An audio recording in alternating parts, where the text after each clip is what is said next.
क्योंकि अमेरिकी सरकार ने 104 भारतीय प्रवासियों को भारत डिपोर्ट कर दिया और ये अमेरिका ने अपनी प्रवासी नीति के तहत किया है। तो दूसरी ओर आपको बता दें, भारत में विपक्ष ने इस मुद्दे को जमकर भुनाया और भारत सरकार को कटघरे में ला खड़ा किया है। वहीं दूसरी ओर विदेश मंत्री एस जयशंकर ने यह साफ कर दिया है कि पहले नोटिस देकर प्रवासियों को आगाह किया गया था, उसके बाद अमेरिका ने अपनी नीति के तहत में इस प्रक्रिया को पूरा किया और ये प्रवासी अमेरिका पहुंचे कैसे, इसकी भी तह तक सरकार जरूर जाएगी। देखिए इस रिपोर्ट में। और संज्ञान में सरकार ने लिए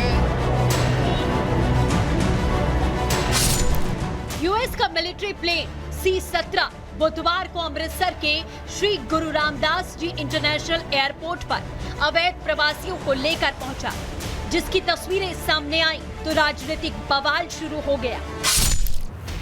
अमेरिका से 104 अवैध प्रवासी डिपोर्ट किए गए। अवैध प्रवासियों के पैर में चेन बांधी गई, हाथ में हथकड़ी और पैरों में जंजीर बांधी गई। इसमें 13 नाबालिग और एक 4 साल का बच्चा था। तस्वीरें सामने आने के बाद विपक्ष ने संसद के दोनों सदनों में हंगामा और प्रदर्शन किया, खूब बवाल काटा, सरकार की घेराबंदी की, सरकार विरोधी स्लोगन की तख्ती और हाथों में हथकड़ी के साथ प्रदर्शन किया। सोचिए आप, क्या सपना दिखाया था कि भारत विश्व गुरु बनने जा रहा है और जो विश्व गुरु बना रहे थे वो आज सब मौन हैं। हमारा विदेश मंत्रालय क्या कर रहा था और क्या कर रहा है आज? क्या हम अपना जहाज नहीं भेज सकते थे उनको लेने के लिए? इस तरह से क्या इंसानों के साथ बर्ताव किया जाता है कि उनको हथकड़ियां पहना के, बेड़ियां पहना के भेजा यहाँ पे? पहली बात तो उनको अवैध भारतीय कहना ही अपने आप में गलत। वो रोजगार की मार की वजह से भारत की धरती छोड़ के रोजगार की तलाश में विदेशी धरती पर गए। वो कोई आतंकवादी नहीं है, वो कोई अपराधी नहीं है। उनको हमारी सरकार, भारत की सरकार जो 2 करोड़ नौकरी हर साल देने का वादा करती है, वो उनको नौकरी नहीं दे पाई। सरकार की तरफ से विदेश मंत्री एस जयशंकर ने विपक्ष के एक-एक सवालों का सटीक जवाब दिया। It is the obligation of all countries to take back their nationals if they are found to be living illegally abroad. This is naturally subject to an unambiguous verification. Deportations by the US are organized and executed. The standard operating procedure for deportation by aircraft used by ICE that is effective from 2012. साथ ही भारतीय प्रवासियों के साथ हुए अमानवीय व्यवहार पर विदेश मंत्री ने जवाब भी दिया। We are, of course, engaging the US government to ensure that the returning deportees are not mistreated in any manner during the flight. In many cases, sir, consular access, embassy would like to have consular access to any Indian national, but that national has to request consular access. विपक्ष की राजनीति करने वाली आदत पर विदेश मंत्री ने करारा पलटवार किया।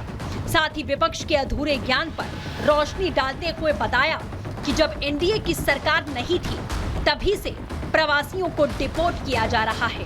2009 से 2014 तक 3,766 लोगों को भेजा गया। 2015 से अब तक 1,19,202 लोगों को लौटाया गया और 2019 में सबसे ज्यादा 2,042 लोग भेजे गए। विदेश मंत्री एस जयशंकर ने ये भी साफ कर दिया कि भारतीयों को जाल में फंसाकर डंकी रूट से भेजने वाले एजेंटों के खिलाफ में एक्शन भी लिया जाएगा। अवैध प्रवास के खिलाफ सरकार एक्शन में है। अवैध प्रवास कराने वाले एजेंट्स की पहचान की जाएगी। अधिकारियों को इन पर एक्शन के निर्देश दिए गए। अवैध प्रवास वाले रूट का पता लगाया जाएगा। सरकार बढ़ते अवैध प्रवास को लेकर चिंतित है। सरकार ने साफ कर दिया है कि कानूनी तरीके से ही प्रवास पर फोकस हो। हालांकि अमेरिका और सभी प्रवासी भारतीयों को वापस भेजने की तैयारी कर रहा है। ऐसे में अब देखना ये है कि क्या सरकार उन्हें लेने के लिए अपना विमान भेजती है।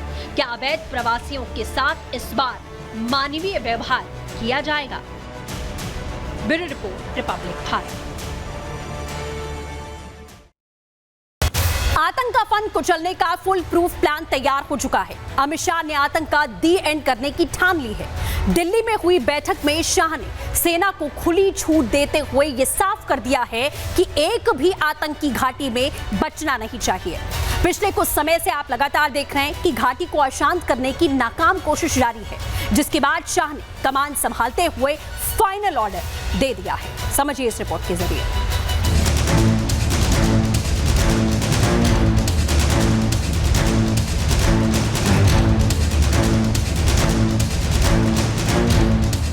पाकिस्तान और उसकी गोद में बैठे आतंकी संगठनों की दाल गल नहीं रही है। सीमा पार से आतंकियों की घुसपैठ की हर साजिश नाकाम साबित हो रही है, क्योंकि षड्यंत्रकारियों के सामने काल बनकर बैठी है भारतीय सेना। घाटी के बाद जम्मू में भी आतंक विरोधी अभियान को और ज्यादा धार कैसे बनाया जाए, इसको लेकर गृह मंत्रालय में बड़ी बैठक हुई, जिसकी कमान खुद गृह मंत्री अमित शाह ने संभाली। केंद्रीय गृह मंत्री अमित शाह ने जम्मू कश्मीर में सुरक्षा स्थिति को लेकर उच्च स्तरीय सुरक्षा समीक्षा बैठक की अध्यक्षता की। बैठक में मौजूदा सुरक्षा हाल, आतंकवाद विरोधी अभियान और आतंकी खतरे को रोकने के लिए भविष्य की रूपरेखा शामिल थी। 2 घंटे से ज्यादा समय तक चली इस बैठक में घाटी में हाल ही में हुई घटनाएं बड़े मुद्दे बने। दिल्ली में हुई इस बैठक से इस्लामाबाद में हड़कंप मच गया। आतंकियों के आकाओं के हाथ पैर फूल गए हैं, क्योंकि अमित शाह ने आतंकियों के खिलाफ फाइनल अल्टीमेटम दे दिया है। और शाह की बैठक का मतलब है आतंक के खिलाफ कुछ बड़ा होने वाला है। आतंकियों को फाइनल अल्टीमेटम मिल गया है। जीरो टेरर पर नया प्लान तैयार हो गया।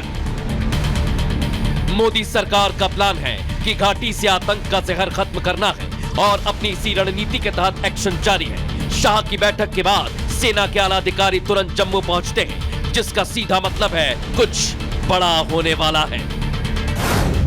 गृह मंत्री के जीरो घुसपैठ और जीरो टेरर निर्देश के एक दिन बाद सीआरपीएफ के महानिदेशक जम्मू पहुंचे। सीआरपीएफ के डीजी जीपी सिंह जम्मू के 2 दिवसीय दौरे पर हैं। सीआरपीएफ के डीजी जम्मू कश्मीर के क्षेत्र में 5 आतंक प्रभावित जिलों की समीक्षा करेंगे। राजौरी और पुंछ, उधमपुर, कठुआ और जम्मू का दौरा भी करेंगे। केंद्रीय गृह मंत्री अमित शाह की जम्मू कश्मीर को लेकर 2 दिन तक चली सुरक्षा समीक्षा बैठक के बाद डीजी सीआरपीएफ जीपी सिंह इस वक्त जम्मू पहुंच चुके हैं। इस वक्त वो सीआरपीएफ की 24वीं बटालियन हेडक्वार्टर्स में मौजूद हैं और यहां जो बाकी अधिकारी हैं उनके साथ ये बैठक कर रहे हैं। आपको बता दें कि ज्ञानेंद्र प्रताप सिंह, जो कि पूर्व में असम के डीजीपी भी रहे हैं, उन्होंने हाल ही में सीआरपीएफ का कार्यभार संभाला है और जम्मू कश्मीर में सीआरपीएफ एक अहम भूमिका आतंक विरोधी अभियानों में निभाता रहा है। खासतौर पर 2 दिन के अपने इस दौरे पर डीजी सीआरपीएफ जीपी सिंह जो हैं 5 जिलों का दौरा करेंगे, जो 5 जिलों में हाल फिलहाल में आतंकी हमले हो चुके हैं। धारा 370 खत्म होते ही जम्मू में आतंकी घटनाओं में तेजी से कमी आई थी, जिसके बाद से ही आतंकियों के आका बौखलाए हुए घूम रहे हैं। जम्मू कश्मीर विधानसभा चुनाव शांतिपूर्ण तरीके से हो चुका है। लोगों ने बढ़ चढ़कर इस लोकतांत्रिक पर्व में हिस्सा लिया था, जिसके बाद आतंकी तिल मिला गए हैं, फिर से घाटी में दहशत फैलाना चाहते हैं। हाल ही में हुई कुछ आतंकी घटनाएं इसका सबूत है। 3 फरवरी 2025 को कुलगाम में पूर्व सैनिकों पर हमला हुआ। 24 अक्टूबर 2024 को बारामूला में सेना की गाड़ी पर हमला हुआ। 18 अक्टूबर 2024 को शोपिया में गैर स्थानीय युवक की हत्या कर दी गई। 20 अक्टूबर 2024 को निर्माणाधीन जेड मोड़ टनल पर हमला हो जाता है। जम्मू कश्मीर का विकास जिस तेजी से हो रहा है, उससे आतंकी परेशान हो गए हैं। घाटी को हमेशा दहशत के साए में रखने की चाह रखने वाले मंसूबों पर पानी फिर गया है। पिछले कुछ सालों में सरकार ने आतंकवाद विरोधी अभियान को बढ़ाया है, आतंकी मॉड्यूल को खत्म किया। हालांकि मोदी सरकार का लक्ष्य है घाटी में एक भी आतंकी घटना न होने पाए। Bureau report, Republic Bharat.